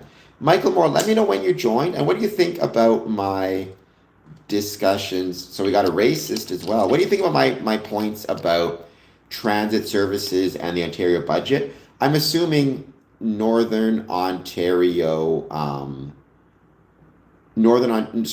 Michigan Masons may have the same issue. A lack of transit options to get to Detroit, to get to other parts of the state, mean Northern Michigan Masons may have isolation issues. They may be strong within their lodges, but it's very difficult for them to travel and get out. And again, with the cost of gas going up,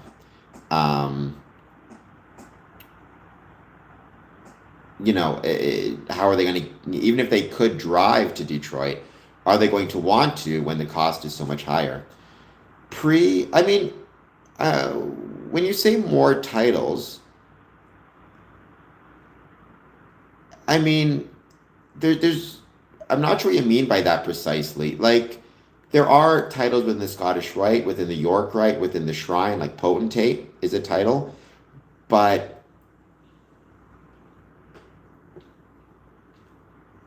they're not necessarily unattainable. Yeah, I mean, I think we can't separate these economic, social conditions from anything else, right? And so we need to keep that in mind. And pay attention to these things, right? It's really important, I think, that we pay attention to what our communities, our cities, our provinces, our states, our countries are doing economically, politically, socially, not to say that we have an official position on them, but rather we pay attention to how they support or will not support civic institutions, including Freemasonry. For example, if you start to see a greater amount of resource allocation for transit in northern communities, both intra-community, so within the community itself, buses, as well as transit services to get to and from these communities, that's probably going to be beneficial to civic engagement, including engagement in Freemasonry in general, right? Like, I remember a few times I visited Masonic lodges in Bay City, I was reliant on the Greyhound to get me there, and then some transit services in Bay City to get me to the Scottish Rite Cathedral itself. You are pissing you off, Cornbread, probably because you're a very angry person based on what I'm seeing. Um,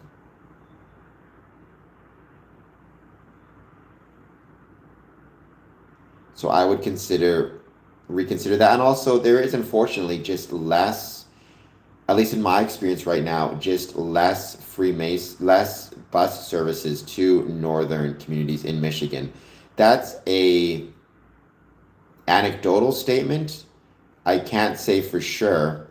I'd have to do a little bit more review, but in my experience, there seems to be less options now than there was before, um, to get to northern Ontario, or sorry, northern Michigan, excuse me. But even, and also like I talked about, funding for crime prevention, for homelessness, all of that stuff matters. If you're going to a Masonic meeting and you're worried about homeless people hanging out in front of the building, again, camping out on fire escapes, which can happen and creates fire hazards, leaving needles in and around the area, leaving refuse in and around your area, it just creates an environment where you're less likely to want to visit the lodge, or you feel less safe doing so. Which is why it's so important that we within Freemasonry spend time and dedicate ourselves to caring about the community and the safety of the community. And also making sure that we have things like, amongst other things, we have security cameras, decent lighting, decent trash receptacles and trash services, regular checks of the building, both from the fire department, the building services, and even police. We need to keep all of this stuff in mind, and keep regular communication with all of the above. One of the things I was incredibly proud of was something I've worked on very, very, very proud of, is making and maintaining connections between local police services, local fire services, and the Masonic building in which I'm located, giving them tours of the building, showing it off, inviting them to events. I want them to be familiar with the building, to understand it, to have it be part of, the fabric of Windsor and the fabric of the entire Essex County, really.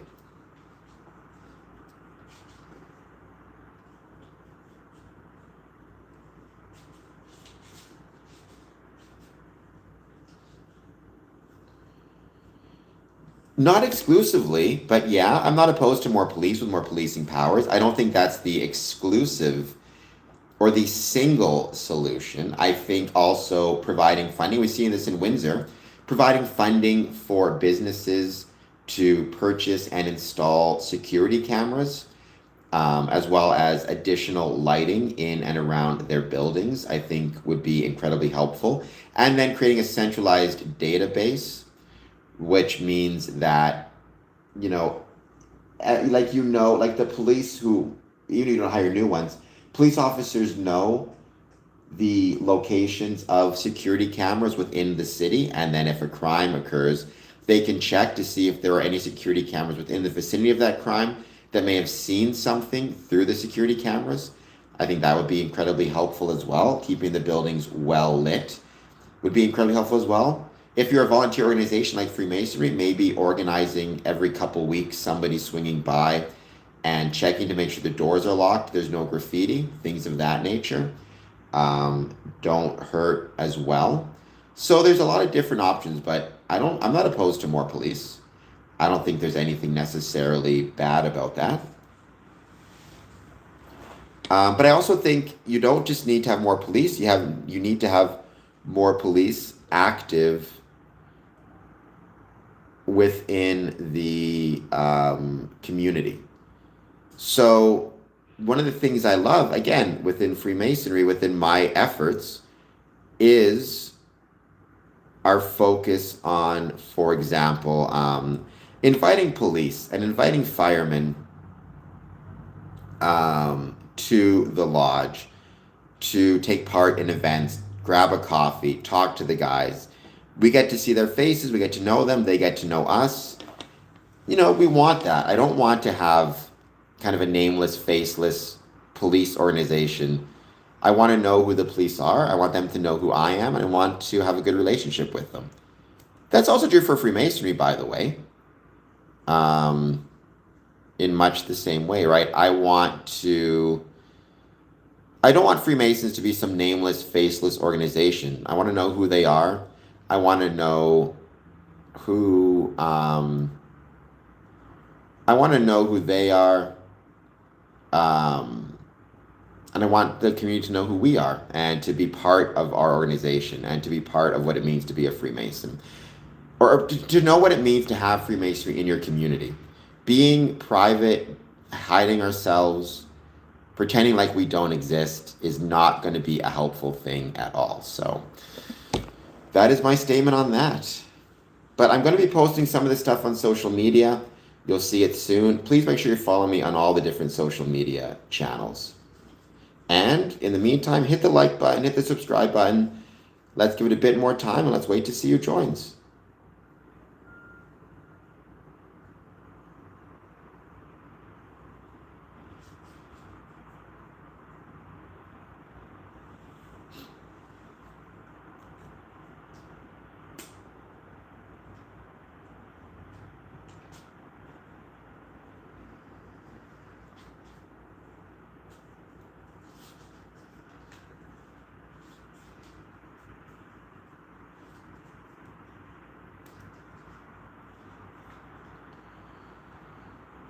And we're back just hanging out. We're just going to wait to see who joins.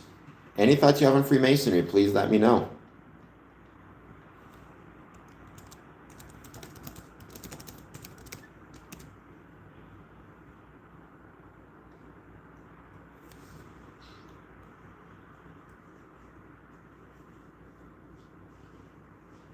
Also, by the way, Mr. Keeps, I wouldn't be opposed to not necessarily more police, but paying the police we have more and giving them more training, which I also think is incredibly important.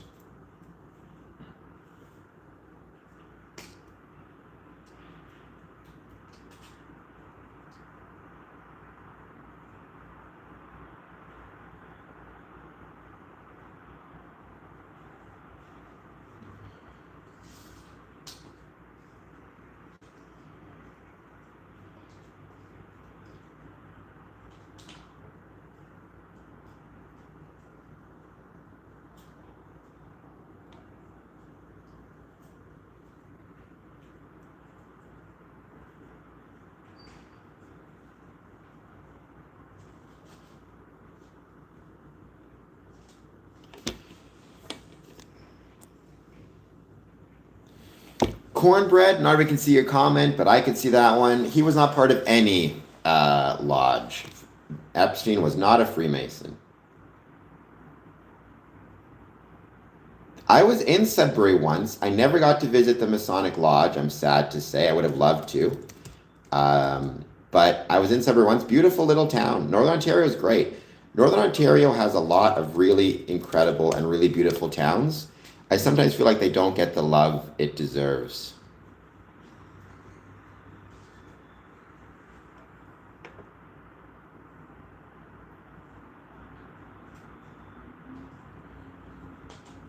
I mean, I would say I don't think many people in the Liberal Party want to defund the police. I've never been a defund the police guy. I've always been I do think we have an issue sometimes with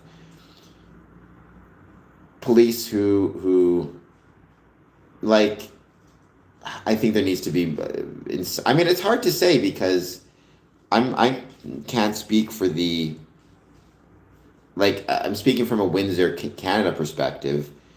But I do think in general, I think one of the problems, at least I have, is I don't think police are given enough funding for training. And that's a big issue.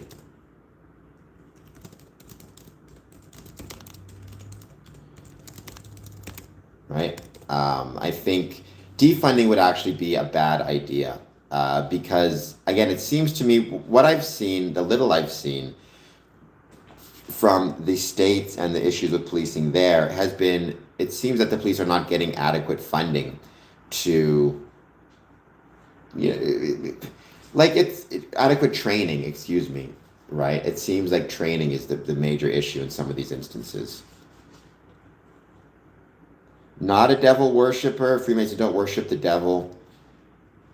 Um, I mean, there's some argument for that as well. I would say, you know, so for every $100 that a police gets in funding, if $30 of that goes from police to social workers and to drug rehabilitation programs, would that be beneficial? Maybe. My suspicion is it'd probably be better though if that $30 went to training police to deal with a variety of different issues and factors, and also to deal with the mental health strain that comes from being a police officer. Um, yeah, Sheep knows that, but he likes to keep things interesting. Honestly, in some ways, that is something that Freemasonry could use more of as well, better training. Now, when I say that, obviously, we within Freemasonry are not out in the public acting as police officers or anything like that. Being a Freemason absolutely does take a level of skill and ability, especially if you're a secretary, if you're a treasurer, if you're a worshipful master. There are forms that need to be completed and forms that need to be filled out. There are records that need to be kept. There are ways to run a meeting successfully. There are different requirements at all different levels. There are requirements in Canada, the federal level, municipal level, provincial level, and Masonic level that comes from organizing and running a building, having a nonprofit, having a bank account, having finances, having bills to pay. Training in all of the above would not be a bad thing. And to be fair, for example, in Ontario, the Grand Lodge of Canada in Ontario does put on a lot of webinars and training services for Masons, especially treasurers and secretaries. But more is always better.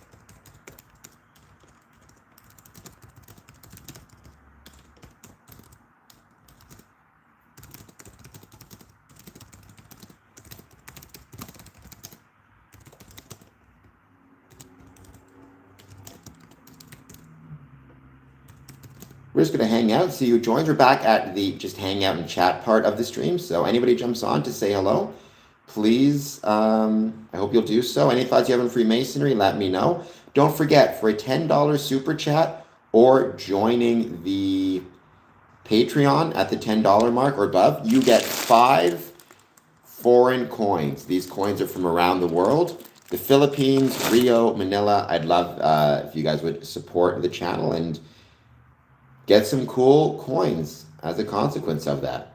They're going to be 5 random ones. So you could get coins from Manila in the Philippines. You get coins from Brazil. You get coins from Colombia. You get coins from England or Scotland, United Kingdom, British pounds.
we're just going to hang out, keep waiting to see who joins. Like I said, no topics at this point other than what we talked about already. If anyone wants to ask me more questions about that, by all means. Any thoughts on Freemasonry, please let me know.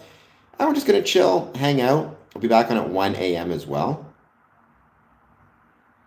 Oh, geez. We got a whole bunch that I missed. Lee, good for you. You can say you got a girlfriend now.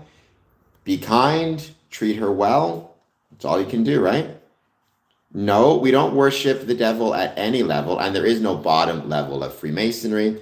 Freemasonry and this obsession with levels, sheep, you are misunderstanding what Freemasonry is all about, clearly. I don't know what a quartz, I do not know what a quarter zip. Oh, this is a quarter zip. I agree. I like it a lot. Unless I have coins from Jerusalem with King Baldwin, so clearly you're a fan of Kingdom of Heaven. I do not, but I have coins from the Philippines, from Rio, from Brazil, from Colombia. How cool would that be to have? If I can find that, I would want way more than a $10 super chat for it. I promise you that.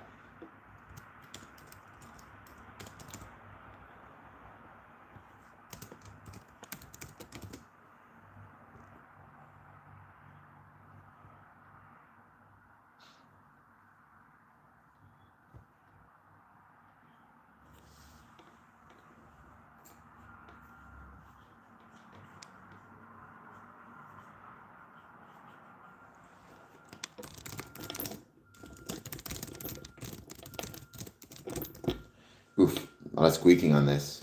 Just sending out some messages.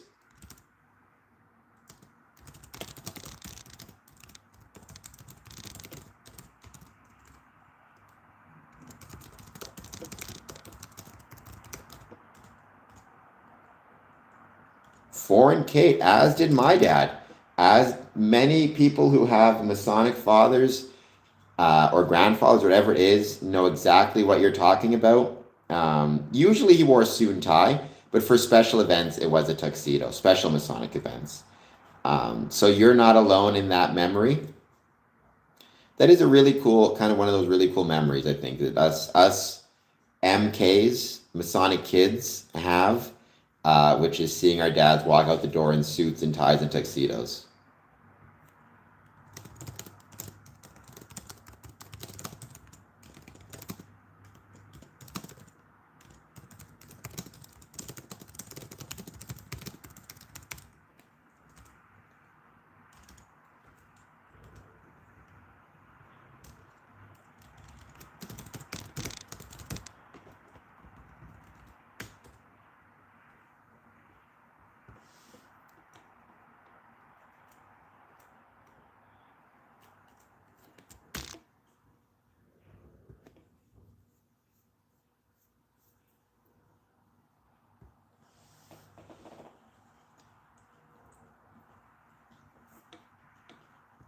And we're still just going to hang out. We're going to wait to see who joins. I hope everybody's going to have a great Easter. I'm considering if I want to do something special for Easter. I don't quite know what it would be, but a lot of people have the day off of work, both on the Friday and the Monday.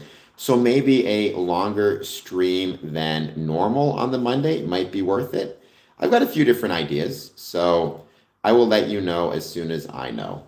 But maybe expect a longer stream on Monday. Might be worth it.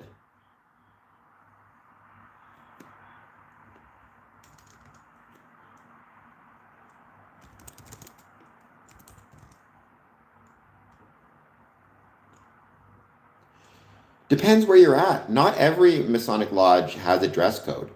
And so many instances, Ave Deus, Freemasons, especially in like the southern parts of the States, they very often will show up to lodge in a, in their overalls, that type of thing, or wipe the mud off their boots and head into lodge. So it really just depends on the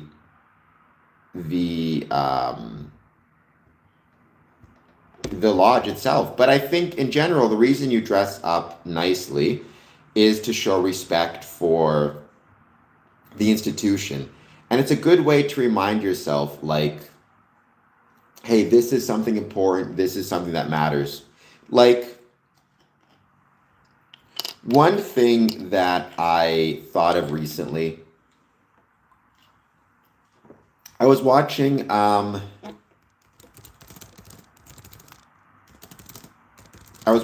Apollo 13, and there's this scene where, so the ship is in trouble, right? The ship has just had its emergency, and they need to bring somebody into NASA to go into the flight simulator and try to basically recreate what they're going through to troubleshoot solutions.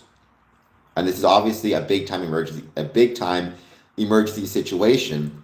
When they find the pilot that they're going to put into the simulator to test out the procedure, they actually stop for a moment and say, "We need to get you a suit and tie."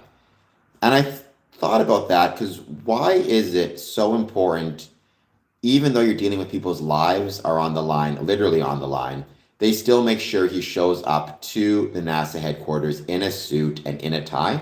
And ultimately, it's because wearing a suit and tie demonstrates to people, hey, this is a serious place. This is an important place. We're doing something that matters. We're doing something that's important. And we're dressing in such a way that it demonstrates the importance of that. And it puts both the mind of the person wearing the suit and the mind of everybody around him into a place of seriousness. Now, it's not so serious that you can't laugh and have fun and break tension, but it is a way to remind the brain, by wearing a suit, by wearing a tie, that you're actually doing something that matters and is important, and you should treat it as such. Now, obviously, trying to save people's lives in space is a more important thing to do than necessarily, a single business meeting, but they're still important. They still matter, and dressing in a quote unquote posh way represents that importance. So I think it's very valuable. Um, I've never worn a seal as a ring. I have a Masonic ring. I don't wear it because of my wheelchair. It, if I wear a ring with my chair, it clicks, and you hear this all the time. Just one sec. So I don't wear my ring, but I've never seen a seal ring. Now, again, I did see this wax seal. I thought that was really, really cool.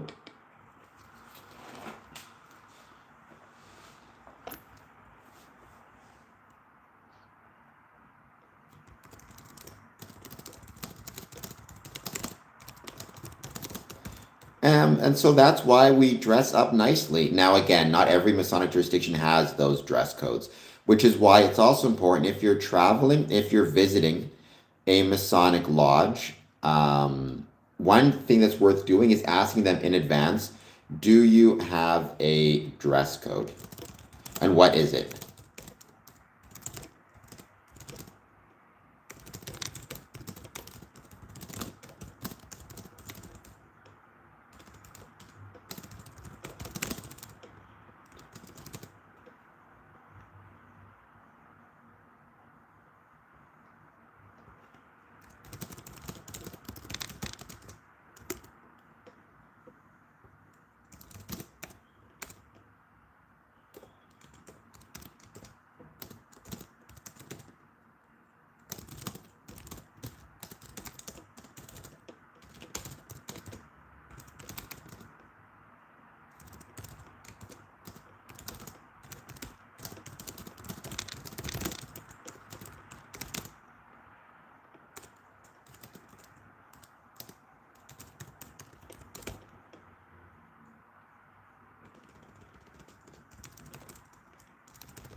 Yeah, old school indeed. The man known as JR. Old school indeed. And I'm grateful. I've become much more actually on the side of dress codes. Actually, that might be a fun question.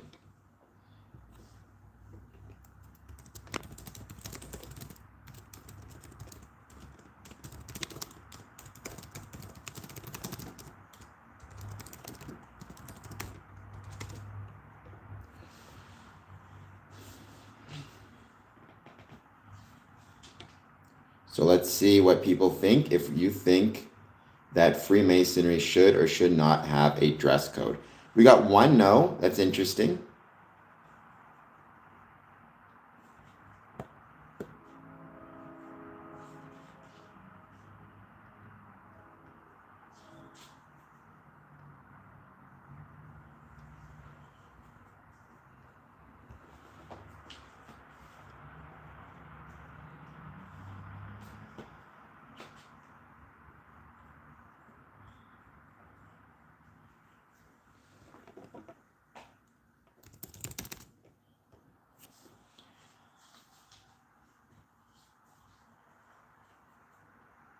That's interesting.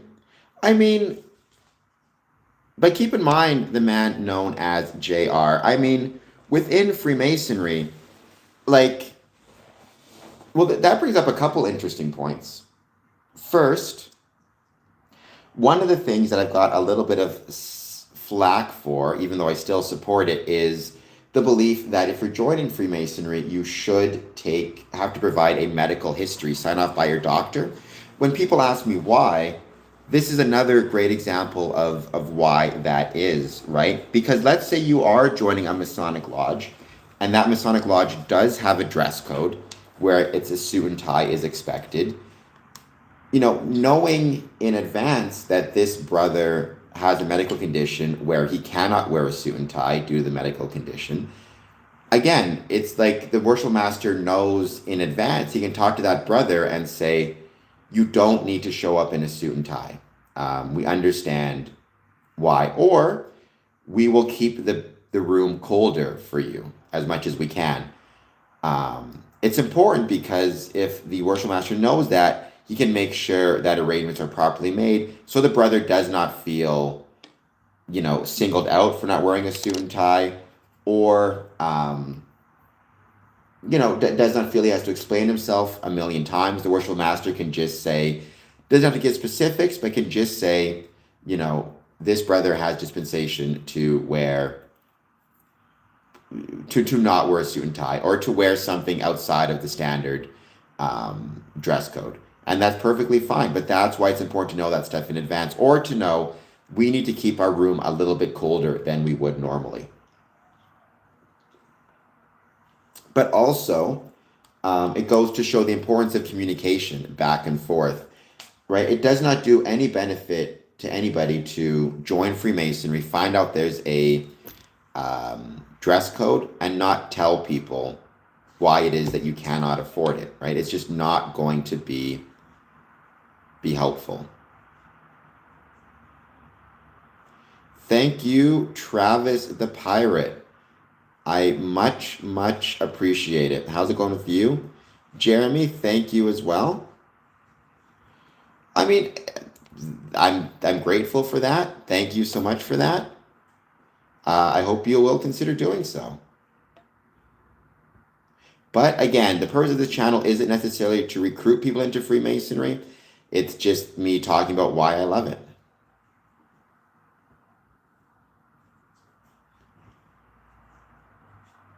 By the way, take a minute to test your smoke alarms today. Oops.